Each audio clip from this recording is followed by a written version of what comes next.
Брук была прекрасной молодой девушкой, которая выросла в счастливом и заботливом доме.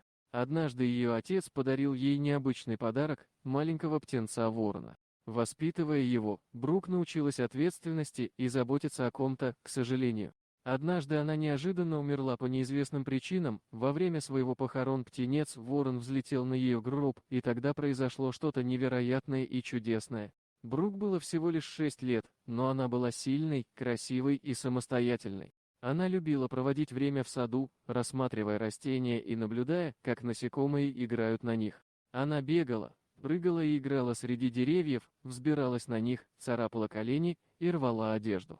Ничто из этого не имело значения для нее, пока она была весела. Ей также нравилось наблюдать за рыбами, плавающими в ручьях, и за птицами, летающими над головой. Жизнь в небольшой деревне в Корнауле, Великобритания. Брук была медленной и спокойной матерью, оставалась дома, чтобы заботиться о доме и ребенке. А ее отец был моряком, который часто проводил недели, а может быть даже месяцы в море. Брук очень соскучилась по нему, когда он уходил, но всегда с нетерпением ждала его возвращения. Ей было не только приятно проводить время с отцом, но она также любила странные, необычные и замечательные подарки, которые он ей приносил. За последние несколько лет он привозил ей ракушки с пляжа Карибского моря, экзотические скульптуры из далекой страны Ближнего Востока, книги и игрушки со всей Европы и Америки. Она любила все свои подарки и с удовольствием показывала их своим друзьям, рассказывая истории о том, как ее отец плавал по морям и путешествовал по миру. Брук с нетерпением ждала у ворот сада, ожидая, когда ее отец спустится по улице. Он был в отъезде уже 2 месяца, и он должен был вернуться в любой момент. Внезапно она увидела, как он медленно шел по улице. Брук воскликнула от радости и побежала к нему, бросившись ему в объятия. Она крепко обняла его и поцеловала его в щеку, но она заметила что-то странное, не было подарка. Он обычно сразу же передавал ей подарок, завернутый в упаковку, но ничего не было видно. И тогда он преклонился и положил что-то в ее руку. Она немного подскочила, почувствовав, как это дрожит в ее ладони, и посмотрела вниз, чтобы увидеть крошечную птичку. Ее отец сказал ей, что это маленький воронок, не старше недели или 2, и попросил ее защищать и заботиться о нем, как о настоящем человеческом младенце.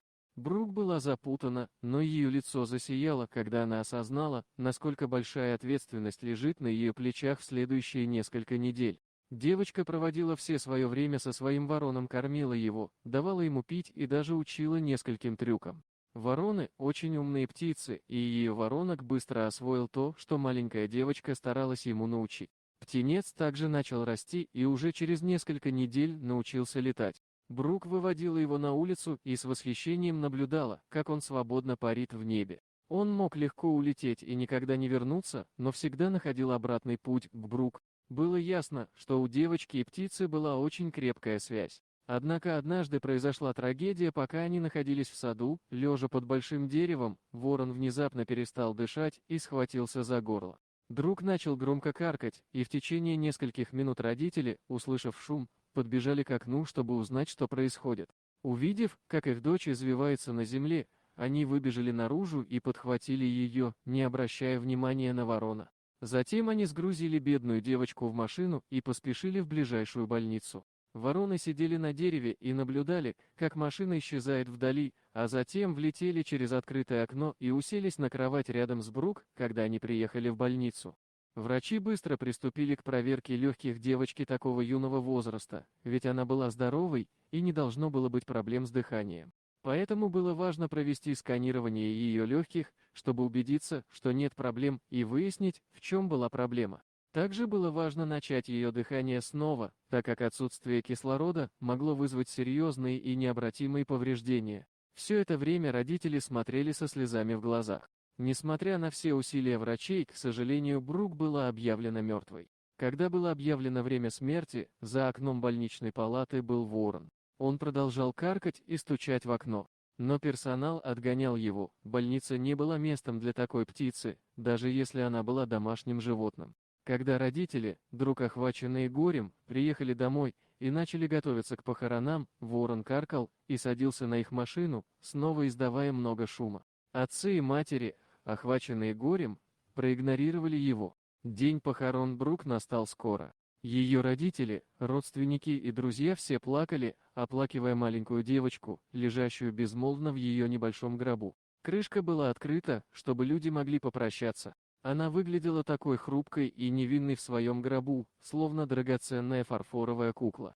Никто не мог совсем поверить, что ее уже нет, и печаль в комнате была ощутимой. Многие люди плакали. Когда проходили мимо, другие гладили ее лицо и целовали ее в щеку. Но был один. На похоронах посетителя, которого многие не ожидали увидеть, сидел ворон на ближайшем дереве. Время от времени он поднимался и кружил над собравшимися людьми, издавая громкий призывающий звук. Родители Брук задержали дыхание. Когда он, наконец, опустился и уселся на гроб, любопытно смотря на тело своей подруги, внезапно птица начала издавать странный жужжащий звук, будто задавала вопрос. Она прыгала туда-сюда от крышки гроба к боку и обратно. Через несколько минут птица начала клевать тело Брук, будто пытаясь разбудить ее.